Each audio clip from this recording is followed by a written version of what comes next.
9:30 in the morning. We got a game at 10 o'clock.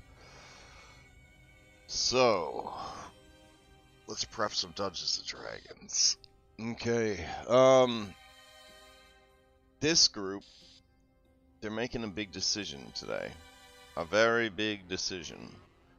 That big decision. Man. Is this guy making all the light? Yeah. Alright, so they're making a very big decision today. The castle's been torturing them. Shane has been finding one paladin-related item after another. And Strahd needs to know where these guys stand. Do they stand with him, or do they stand against him? So the big question is also not just for the players, but for me, right? Like for me running the game, running Strahd, right? So one of the hardest things about this campaign is that it's a sandbox, okay? Now, there are other sandbox games that you can run in Dungeons & Dragons 5th edition. The most sandbox that comes to mind, like the biggest sandbox that comes to mind, is Storm King's Thunder. Storm King's Thunder is a big sandbox. And it's much bigger than Barovia. It's a very big sandbox. And Barovia is actually really small. It's like a little teeny tiny, like smaller than Skyrim. I increased the size of Barovia because that was highly recommended to do so. In the same way that I had to increase the size of the Shackles in Skull and Shackles. Because in Skull and Shackles, you could just literally sail your boat across the entire Shackles in like 2 days. And that really, you know, So, that's the hardest part for the players, for sure, is that it's a sandbox. And why would I say that it's for the players it's the hardest part? People with too many options and too many cooks in the kitchen, right? Too many people trying to be the boss, right? It doesn't go anywhere. I joined Kobold DM's Discord server because I signed up for their Patreon for their Kingmaker maps. And there's the main discussion that I see in the Kingmaker channel is that the game drags too long when they have to make big decisions. And that running it with a party of 5 people is terrible because that's just one more person that's going to gum up the works of, like, what do we do? You know, like, what policy do we instate? What laws do we pass? What hex do we explore? What do we name the new town? What do we name the new tavern? How are we going to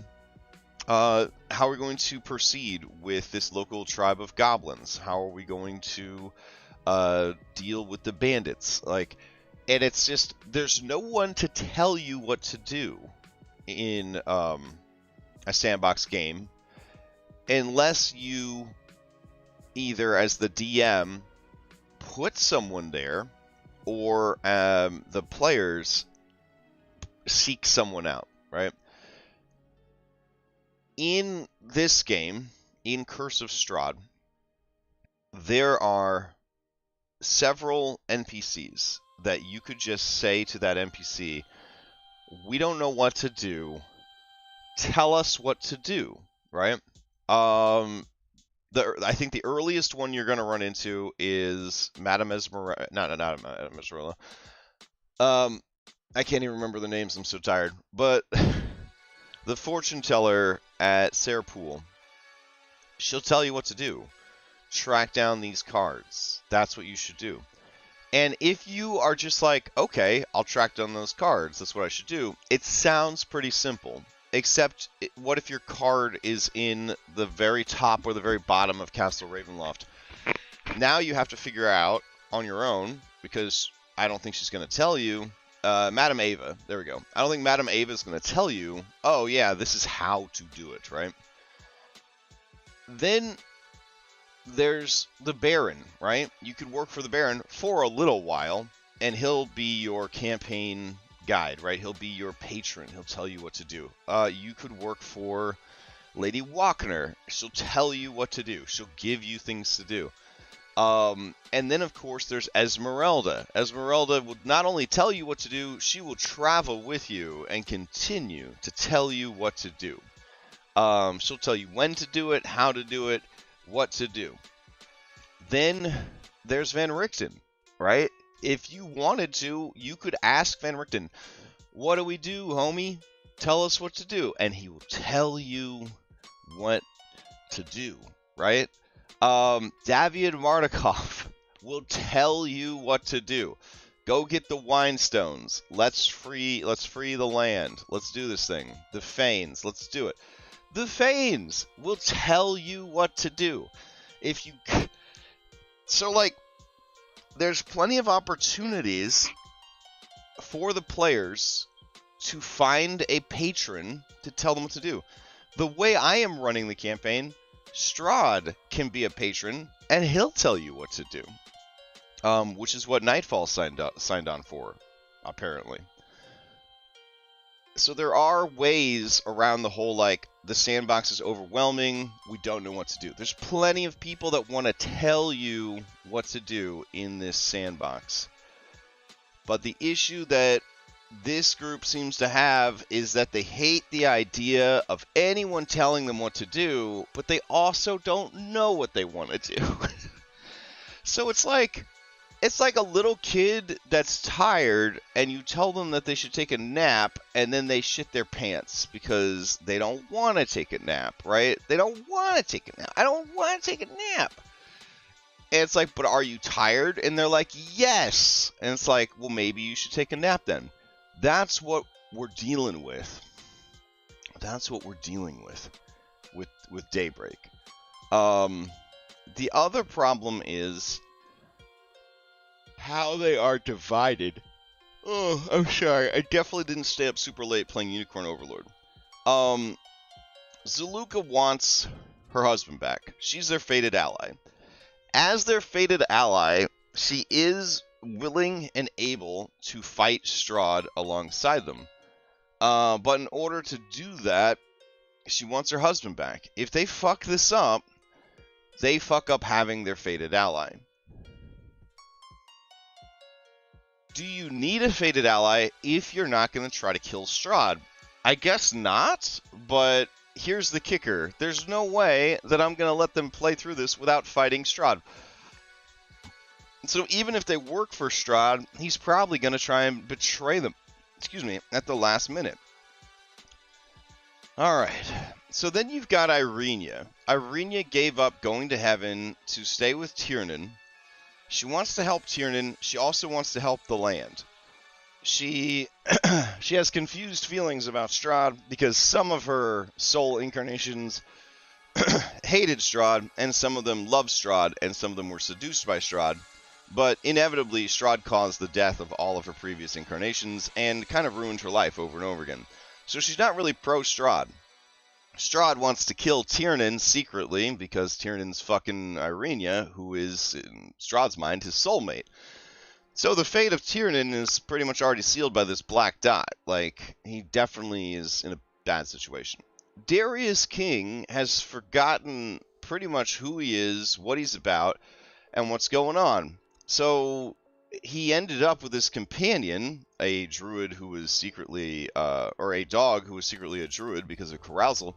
I viewed this as an opportunity to bring a second tie to the Ladies 3 and the Fanes into the game, and also I thought it'd be cool if it played on the whole Darius's brother died, but this guy reminds Darius a lot of his brother.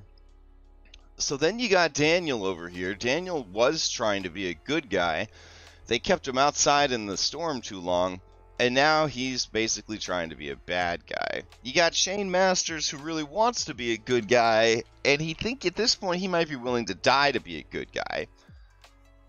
And then you've got Anna, and Anna's convinced that she could be the boss of Barovia, even though Anna's brain is two maggots making out in a big empty room. Like, so I don't know what to do with this group or what is going to happen to this group. And I've been stressing about it all week because sandbox game, right? They are empowered to and allowed to go in whatever direction they want, except they don't know what direction that is. And they all kind of want to go in different directions. Yeah. So, I don't know what to tell you.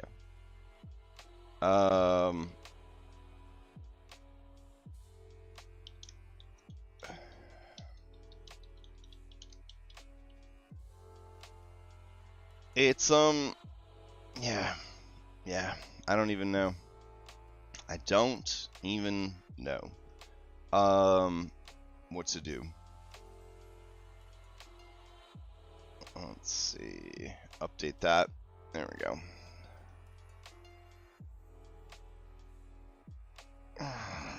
But it's stressing me the hell out. That's for damn sure.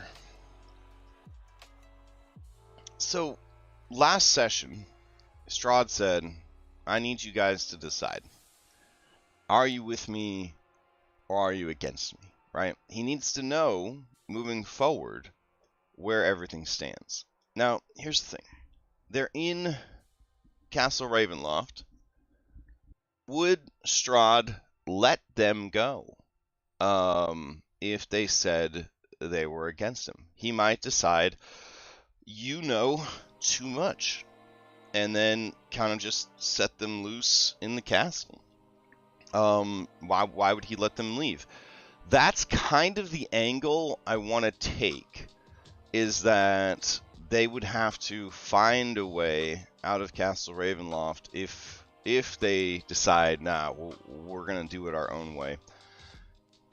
If they say, yeah, sure, we'll work together, then I guess everything's cool. And then finally, there's the, what if they come up with kind of a neutral stance, right?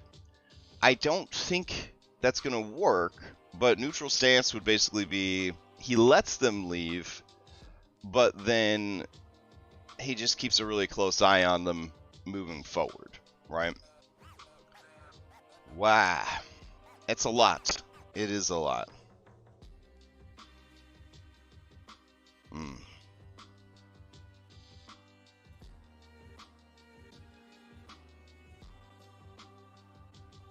Yeah. I don't know. I don't know what to do. Wow. Yeah. So, anyways, we still got 19 minutes left before the game. Let me just run through some stuff in my head here. Alright. Let's look at what they have left to do. So, we will go to Drive. Alright. Oh. Did they get rid of priority on Google Drive? Oh, I guess they did. Damn. Wish they had told me. Okay. Well, I guess they tell you when you go to do it and it's not there. Alright, so let's see. Campaign checklist. Daybreak. I'm so sleepy.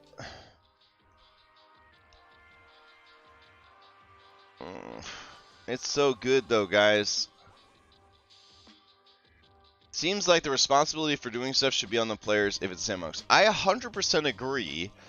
And I'm gonna have to like really get on my soapbox for Kingmaker and explain that, like, we can't spend an entire session debating like one decision. Like, you will need to have a fast and concise way of deciding on things. Like, everyone gets to put forth one idea, and then you diplomatically vote on it, and then you move on with your life. I know that's like a terrible... that feels terrible when you're the person that keeps putting forth ideas that no one likes. Yeah, but it's... a thing that happens, you know? Alright, so we got Dark Powers, Tiernan and the Seeker, Darius the Undead Dragon, Daniel, Kavan, and Lightning, Anna, He Who Would Be King. Alright, so one of the things that I wanted to look at is the Dark Powers, because that is also influencing a lot of things in the game. Alright, so this year players may only have one Dark Gift at a time, which Daniel... essentially is going to lose his Kavan stuff. So let's do that real quick. Had Kavan, but lost his connection. Okay. Players don't know the nature of the gift if they accept it. Flaw and or physical deformity. Any spell DCs are determined using wisdom and start. Two of our abilities, all permanent, blah, blah, blah, blah, blah. Okay. So...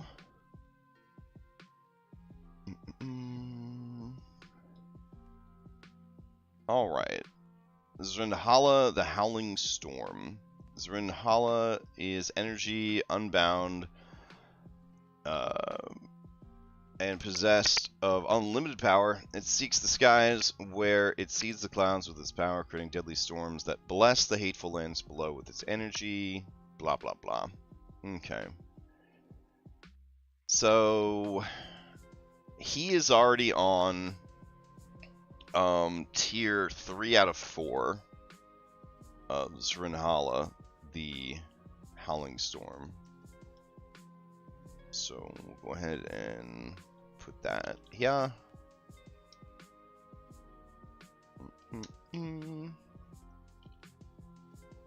Let's see. Tier 3 out of 4. Okay. Let's see. Darius is working with this dragon. Characamedes, the Grave Worm. Now, I've heard in other games, only, like, the horniest, like, role players bother with Dark Powers because you're already so strong in Raw 5e that there's really no reason to have a Dark Power. Yeah. So let's see. Tier 1 transformation, Tier 2 transformation. Spectral Claws, it's part of the spoon, blah blah blah. Eternal Hunger, Portion of Flesh, blah blah blah. Alright. Then we got Tier 3, Transformation Boon, Dracolich's Command. Once per long rest, you can summon and control a number of skeletons or zombies equal to your proficiency. These undead serve you for 24 hours, after which they crumble to dust. Transformation Boon, Aura of Desecration. You radiate an aura of necrotic energy. Plants wither in your presence, and living creatures feel a sense of unease. You can, as an action, intensify this aura to cause damage to living creatures around you. And then we got Transformation Flaw, Grave's Chill. Your body becomes cold and lifeless. You gain vulnerability to radiant damage and fire damage, representing your kinship with the undead and aversion to the purifying aspects of light and flame. Yikes. That is... Oops. That is really bad. That's really bad. Okay.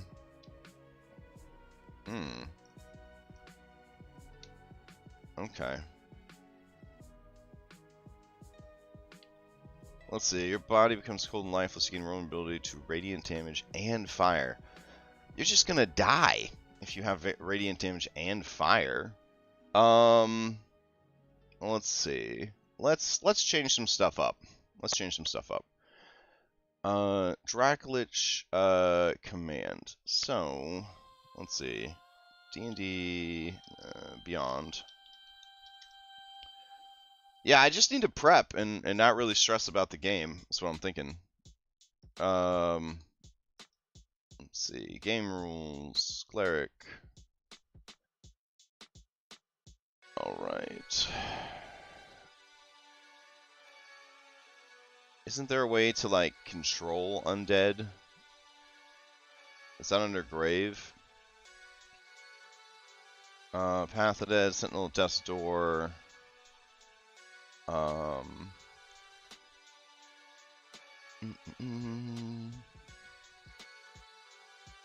kind of like just taking some of these Grave ones for them, because they're already, like, in the game, but they wouldn't have access to them. First level, you gain the ability to occasionally sense the presence of undead, whose existence is an insult to the cycle of day and night. As an action, you can open your awareness to them. Let's see. Isn't, like, a Death Cleric, like, in here somewhere? Hold on. D&D Beyond Death Domain.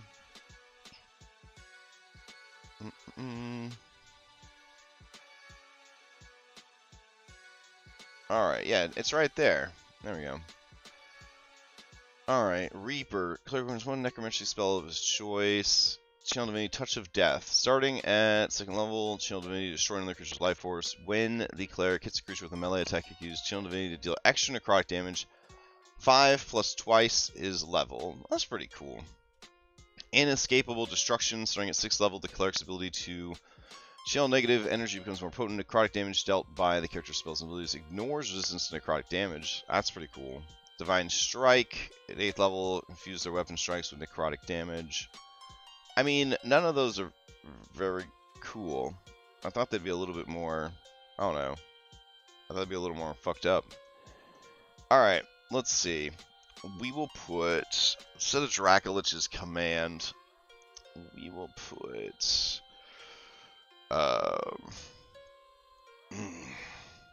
let's see, we're gonna put filled with death. Filled with death? Death overflowing. There we go. So, once per short rest, when you strike a creature with a melee attack, comma, you can deal additional necrotic damage equal to 5 plus your character level. Alright, cool.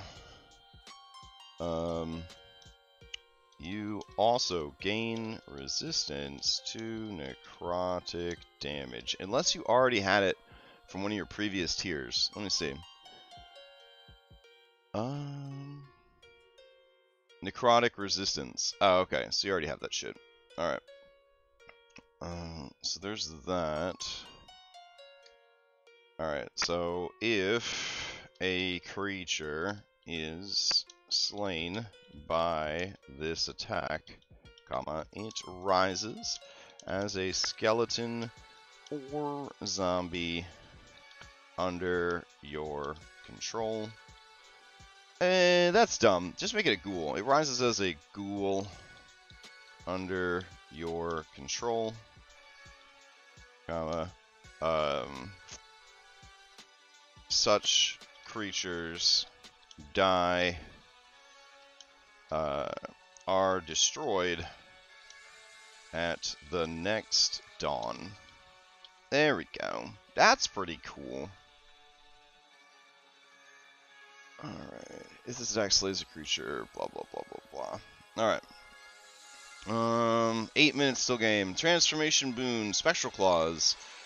Oh, I put this in the wrong place. Oh my god. You're sleepy, not me, you buttholes. You think I'm sleepy? You're crazy. Alright.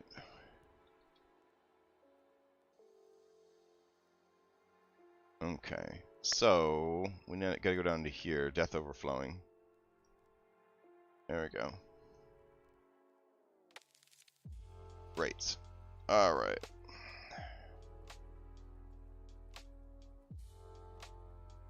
If creature is slain by this attack, it rises. If it's next as a creature, okay. Blah blah blah. All right. Aura of desecration. You radiate an aura of necrotic energy. Plants wither in your presence. Living creatures feel a sense of unease. You can, as an action, intensify this aura to cause damage to living creatures around you.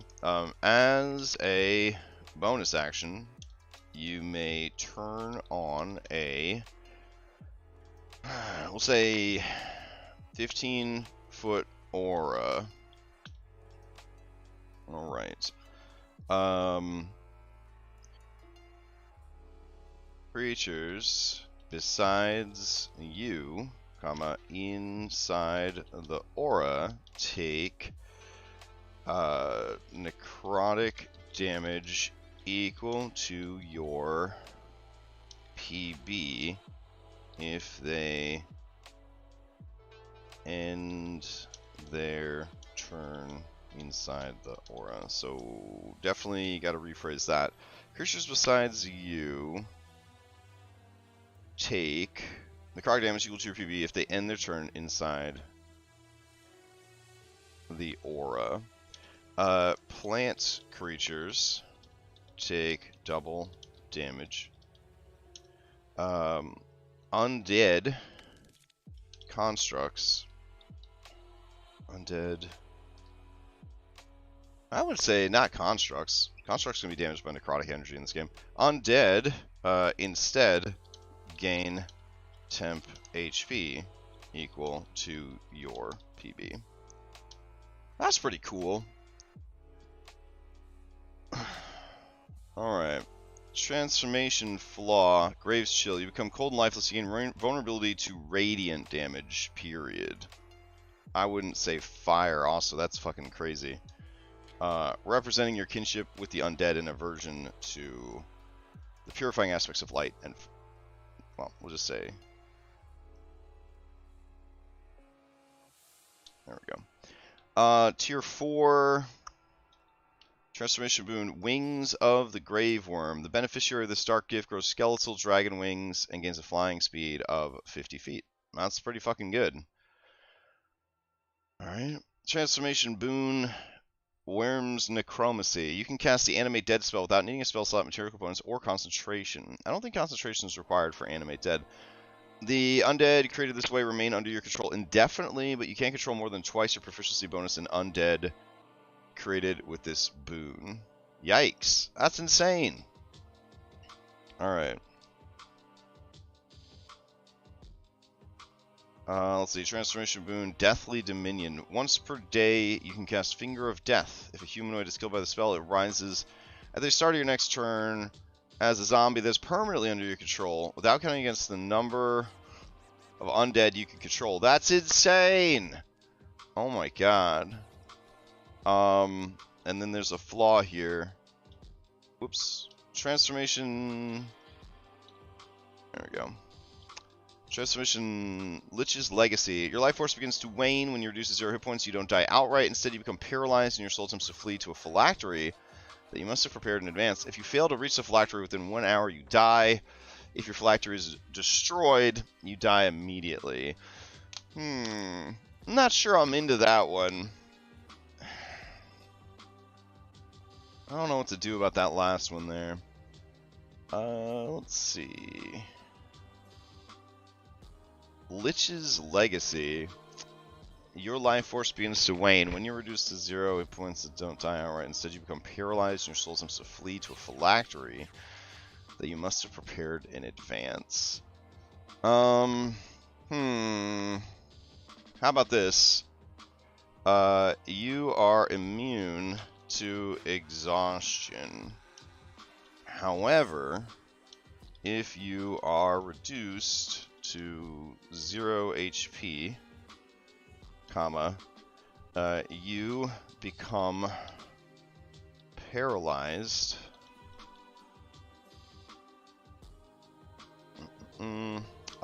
while your soul and body struggle to maintain the tenuous balance of